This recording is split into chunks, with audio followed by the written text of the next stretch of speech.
Sesungguhnya di balik satu kesulitan Allah siapkan banyak kemudahan. Maka mohon maaf kalau teman-teman diberikan persoalan oleh Allah, diberikan masalah oleh Allah, diberikan kegelisahan oleh Allah, itu masalahnya satu, kegelisahannya satu, persoalannya satu, tapi di balik persoalan itu Allah siapkan banyak kemudahan.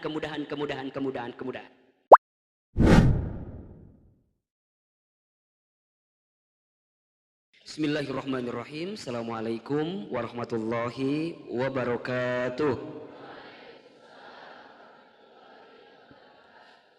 Alhamdulillahirabbil alamin. Alhamdulillahilladzi anzala as-sakinata fi qulubil mu'minin liyazdadu imanan ma'a imanihim. Asyhadu an la ilaha illallah wahdahu la syarikalah wa asyhadu anna Muhammadan abduhu wa rasuluh. Allahumma salli wa sallim ala rasulillahil karim sayyidina wa syafi'ina wa maulana Muhammadin sallallahu alaihi wasallam wa ala alihi wa ashabihi wa man tabi'ahum bi ihsanin ila yaumiddin. Rabbi a'udzu bika min hamadati syayatin wa a'udzu bika rabbi ay yahdurun. Subhanaka la ilma lana illa ma 'allamtana innaka antal alimul hakim. La haula wala quwwata illa billahil aliyyil azim. Allahumma sayyiban nafi'an, Allahumma sayyiban nafi'an, Allahumma sayyiban nafi'an. Amin ya Allah ya rabbal alamin. Hadirin jemaah, ikhwan, akhwat, brothers and sisters yang dirahmati Allah, apa kabar semuanya sore hari ini? Sehat semua? Ikhwan sehat? Akhwat sehat? Alhamdulillah. Tadi kehujanan atau tidak? Tidak kehujanan? Ikhwan kehujanan? Tidak kehujanan. Baik. Gimana perasaannya hari ini? Dingin atau tidak? Dingin? Baik. Ketahuilah kalau sore ini dingin, kalau yang sudah menikah nanti malam ada yang bisa menghangatkan ya. Kalau belum agak sulit ya. Kalau belum agak sulit gitu ya.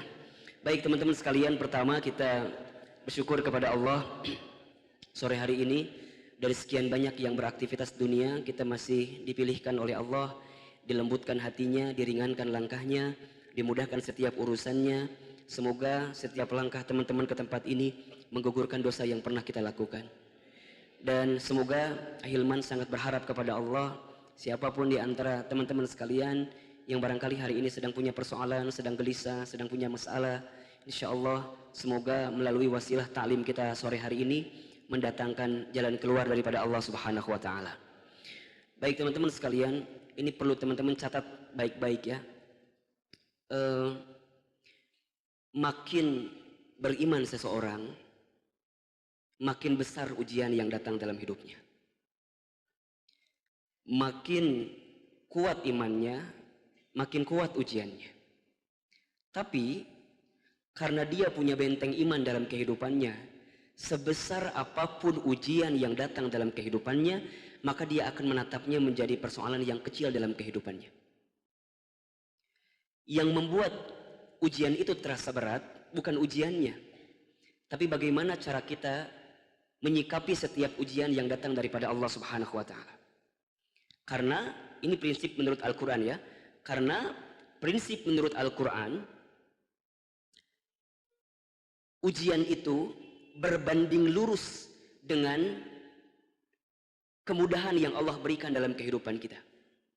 Jadi kalau kita diberikan kesulitan oleh Allah, maka sisi yang lain Allah sedang siapkan kemudahan dalam urusan kita. Ini rumus bukan kata Hilman, tapi kata Al-Quran. Tepatnya ada di Al-Quran surat Al-Insyirah, fa inna ma'al usri yusra, inna ma'al usri yusra. Maka sesungguhnya di balik kesulitan itu di dalamnya beserta kemudahan. Sesungguhnya di balik kesulitan beserta kemudahan. Perhatikan kalimatnya. Di situ Allah menuliskan kalimat kesulitannya dengan istilah kalimat ma'rifat. Kalimat ma'rifat itu ditandai dengan alif lam di depannya kan? Fa inna ma'al usri, ada alif lam, al usri. Tapi kalau untuk kemudahan Allah menuliskan dengan yusra kalimat nakirah. Ma'rifat itu kalau diterjemahkan artinya satu. Kalau nakirah itu jika diterjemahkan artinya banyak.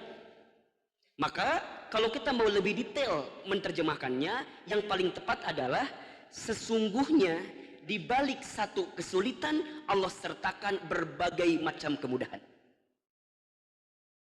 Sesungguhnya di balik satu kesulitan Allah siapkan banyak kemudahan. Maka mohon maaf kalau teman-teman diberikan persoalan oleh Allah, diberikan masalah oleh Allah, diberikan kegelisahan oleh Allah, itu masalahnya satu, kegelisahannya satu, persoalannya satu, tapi di balik persoalan itu Allah siapkan banyak kemudahan. Terus teman-teman nanya sama Ahilman, Ahilman, tapi kenapa ya perasaan aku kalau punya masalah seakan-akan masalah saya nggak pernah selesai. Masalah satu selesai, besok ada masalah lagi yang kedua, betul? Masalah kedua yang selesai, ada lagi masalah yang ketiga, terus menerus seperti itu. Bahkan mohon maaf, ada orang yang seakan-akan masalahnya bertubi-tubi datang. Ahilman, aku kenapa ya perasaan sholat tahajud tiap pagi jam 8 gitu, itu duha itu namanya ya. Saya itu kenapa ya tahajud tiap dini hari, duha tiap pagi, sedekah luar biasa, sholat nggak pernah tertinggal. Tapi kenapa ya itu masalahnya itu berat luar biasa Ustadz. Bahkan mohon maaf ya, seakan-akan tidak pernah selesai masalahnya. Dari mulai lebaran kemarin Ustadz, masalah saya itu terus tambah. Terus saya tanya apa aja di antara masalahnya, banyak sekali Ustadz. Pertama, orang yang saya cintai menikah dengan orang lain Ustadz. Berat itu Ustadz. Bahkan mohon maaf Ustadz, saat yang lain liburan ketika bulan Syawal, kalau saya nggak bisa liburan kemana-mana. Kenapa? Karena hampir semua jalan yang pernah aku tempuh dengan dirinya, aku lewati saat aku liburan bersamanya gitu. Maka berat luar biasa itu, ya. Belum itu selesai, mohon maaf ya. Udah mah dia pergi, kemudian mohon maaf, saya sudah mencanangkan Ustadz, tahun ini itu wisuda. Tapi Masya Allah qadarullah, dosen pembimbing saya Ustadz, tiba-tiba stroke ringan Ustadz. Terus gimana? Saya mau bimbingan itu nggak bisa, karena dia lagi dirawat. Allahu Akbar. Saya udah merencanakan tahun ini selesai, tapi kemudian juga gagal. Bahkan Ustadz, yang paling menyakitkan, saya baru dapat kabar Ustadz. Apa kabarnya? Kabarnya adalah teman yang biasa taklim dengan saya, yang kemana-mana bareng dengan saya, dia nyebar undangan duluan dibanding saya Ustadz. Padahal saya itu dengan dia selalu berbagi penderitaan setiap saat gitu. Tapi saat saya tahu dia menyebar undangan, seakan-akan dunia ini selesai buat saya Ustadz. Mohon maaf ya teman-teman sekalian, jangan pernah merasa menjadi orang yang paling diuji oleh Allah sendirian. Catat baik-baik ya. Jangan pernah merasa teman-teman menjadi orang yang paling diuji oleh Allah sendirian. Kenapa? Karena ujian yang Allah sandingkan dalam kehidupan kita itu pun berbanding lurus dengan kemampuan yang sedang Allah siapkan dalam kehidupan kita. La yukallifullahu nafsan illa wus'aha. Tidak akan pernah Allah memberikan beban kepada manusia kecuali sesuai dengan kemampuannya. Allah itu nggak akan ketukar ngasih ujian sama kita. Nggak akan ketukar. Tolong ya, kenapa ini Ahilman menjadi prolog di ta'lim Ahilman? Karena mohon maaf banyak sekali orang yang nge-DM Ahilman, kemudian cerita persoalannya panjang luar biasa. Ada yang bilang dari admin Ahilman, Ustadz ini ada yang bla bla bla bla bla bla. Saya sampaikan di sini. Ujian itu berbanding lurus dengan jalan keluar. Ujian berbanding lurus dengan kemampuan. Ujian itu berbanding lurus dengan bagaimana cara kita menyikapinya. Maka kalau teman-teman diuji dengan rentetan ujian oleh Allah Subhanahu wa taala, maka pesannya adalah di balik itu Allah sedang titipkan kemampuan oleh teman-teman sekalian untuk bisa menyikapi ujian itu. Maka jangan pernah bilang bahwa Ustadz aku kenapa ya nggak pernah dapat kerjaan terus, padahal kuliah sudah selesai, sarjana IPK 2,3, tapi gak pernah dapat kerjaan terus dan segala macamnya ya. Mohon maaf ya teman-teman, jangan salahkan ujiannya, tapi bagaimana cara teman-teman menyikapi ujian itu. Alladzi khalaqal mauta wal hayata liyabluwakum ayyukum ahsanu amala wa huwal azizul ghafur.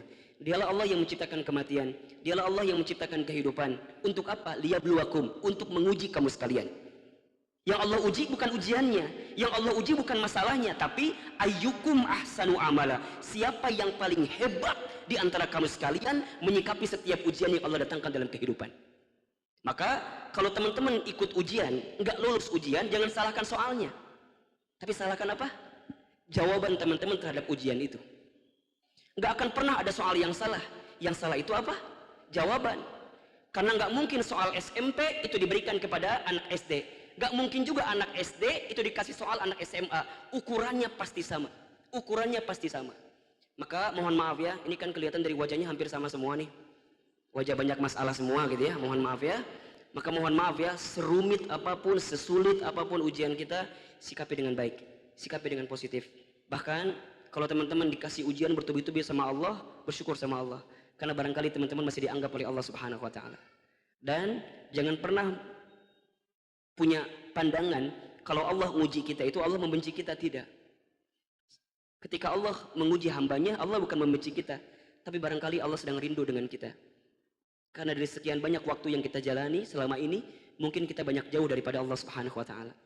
Maka kemudian Allah sapa kita semua itu dengan ujian yang datang dalam kehidupan kita. Ya, dulu punya kerjaan, sekarang Allah ambil pekerjaan kita, kemudian kita resign gak punya kerjaan. Oh, mohon maaf.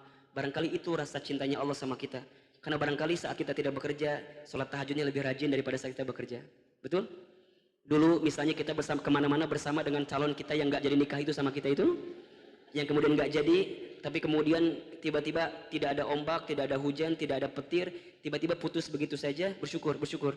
Karena barangkali ketika antum sendirian, Allah sedang ingin berdoa dengan teman-teman sekalian. Maka di balik semua kesulitan kita itu pasti ada kemudahan. Termasuk di antara bentuk kemudahan yang Allah berikan untuk jalan keluar persoalan kita adalah Allah mudahkan kita untuk datang ke taklim seperti ini. Ini tidak mudah teman-teman, tidak mudah. Tidak banyak orang yang dilembutkan hatinya oleh Allah datang ke taklim. Bahkan tidak mudah orang diberikan keistiqomahan seperti antum sekalian itu untuk bisa datang ke taklim. Maka lihat ya, ada dua istilah nikmat dalam kehidupan kita itu. Satu, ada yang disebut dengan hidayah. Dua, ada yang disebut dengan taufik. Satu apa? Hidayah. Dua apa? Taufik. Hidayah dengan taufik beda atau sama? Beda. Di mana bedanya? Di situ. Enggak apalnya di situ. Ahilman enggak apal di situ. Bedanya itu kalau hidayah itu artinya petunjuk. Petunjuk. Kalau taufik itu artinya jalan untuk bisa mendapatkan petunjuk. Ya, jadi hidayah artinya apa? Petunjuk. Taufik artinya jalan. Punten. Ini rumusnya. Kalau teman-teman sedang diberikan hidayah oleh Allah, maka tangkap hidayah itu, jaga baik-baik, pegang erat-erat. Bahkan kalau bisa, teman-teman pegang yang namanya hidayah itu. Karena tidak semua orang diberikan hidayah oleh Allah Subhanahu wa taala. Tapi ada yang lebih dalam daripada hidayah, itu namanya taufik. Kalau teman-teman diberikan hidayah oleh Allah, maka jemput itu hidayah dengan yang namanya kemampuan, itu namanya taufik. Taufik itu cara teman-teman menangkap hidayah Allah. Punten, teman-teman mungkin semalam tahu bahwa Sabtu sore ada kajian teman hijrah. Itu namanya hidayah. Tapi ketika teman-teman menjemputnya, itu menempuh jalan yang luar biasa, maka itu namanya adalah taufik. Semua orang mungkin dapat hidayah, tapi tidak semua orang dapat apa? Taufik. Kalau teman-teman sudah mendapatkan taufik, maka kejar taufik itu untuk bisa mendapatkan hidayah. Karena dua hal ini, taufik dan hidayah adalah dua yang beriringan. Dua yang beriringan. Ya. Mohon maaf, hidayah itu Allah yang berikan. Taufik itu kita yang mengusahakan. Saya ulangi ya, hidayah itu Allah yang berikan, taufik itu kita yang mengusahakan. Maka hidayahnya sudah Allah siapkan untuk siapapun itu. Bahkan mohon maaf, orang yang tidak beriman sama sekali pun Allah siapkan hidayah. Tapi ada yang menjemputnya, ada yang tidak menjemputnya. Maka kalau mohon maaf ya, di luar sana ada orang yang belum masuk menjadi orang beriman, jangan bilang belum dapat hidayah. Hidayahnya ada, tapi dia belum bisa menjemput hidayahnya. Jelas sampai di sini kira-kira? Jadi semua orang hidayah dapat apa enggak? Dapat, tapi ada yang menjemputnya, ada yang mengusahakannya, ada yang mengejarnya, ada yang menjemputnya atau tidak. Nah, maka teman-teman sekalian, mohon maaf lahir batin ya, kalau ada di antara teman-teman misalnya di sini ya, yang diberikan hidayah oleh Allah, maka kemudian teman-teman menjemputnya dengan baik, ini jaga, karena tidak mudah, tidak mudah, ya. Kalau sudah ada di sini, maksimalkan, manfaatkan, jangan sia-siakan. Sama ketika nanti teman-teman punya teman misalnya yang baik, itu hidayah, kemudian teman-teman jaga, itu namanya taufik. Tidak semua orang punya teman yang baik dalam kehidupan. Kalau sudah punya, itu jaga baik-baik. Sudah punya ta'lim yang baik, komunitas yang baik, tempat yang baik, itu namanya hidayah. Jaganya, itu namanya taufik. Kalau teman-teman di luar sana, mungkin masih ada teman kita, ya, teman kita yang belum mau ikut bersama dengan kita, jangan bilang belum dapat hidayah, tapi barangkali mereka semua belum ditunjukkan bagaimana menjemput hidayah daripada Allah Subhanahu wa taala. Maka oleh karena itu, bersyukurlah kepada Allah karena hari ini kita semua ya, di saat hujan, kita tahu hujan itu adalah kondisi yang mustajab untuk berdoa ya. Maka ayo banyak berdoa kepada Allah ya, menuliskan yang baik-baik ya, jangan berkata yang buruk-buruk, banyak berhusnuzon sama Allah ya. Seberapapun banyak ujian dalam kehidupan kita, insya Allah ya, tidak ada yang sulit di hadapan Allah Subhanahu wa taala.